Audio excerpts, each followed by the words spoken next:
અહીંયા સારું એવું કલેક્શન છે. આવો કિશોરભાઈ આવો. કેમ છો? હવે બેની બોલ્યા. કિશોરભાઈ વલસાડથી આવેલા છે.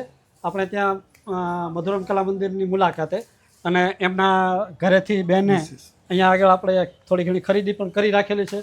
તો કિશોરભાઈ બિલ ચૂકવવા માટે આવ્યા છે, પણ વલસાડથી આવ્યા છે એટલે એને થોડાક એ પણ વાતચીત કરીએ કે એને કેવું લાગ્યું છે અહીંયા, એટલે કે વલસાડથી અહીંયા સુધી ધક્કો ખાધો છે.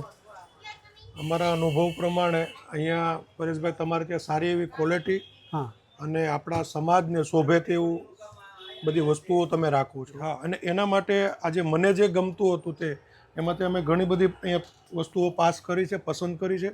ને જે એક મટીરિયલ તો સારું છે જ, પણ ભાવ અને જે એનું દામ છે તે બી એક માર્કેટ કરતાં બી ઘણું અમને રાહત દરે મળે છે. અહીંયા આગળ આવીને આ લોકોને બહુ જ ગમ્યું, ભાવ અને ક્વોલિટી પણ બહુ ગમી છે. તો તમે પણ આવો, ખરીદી કરવી હોય તો મધુરમ કલા મંદિરમાં. નમસ્તે.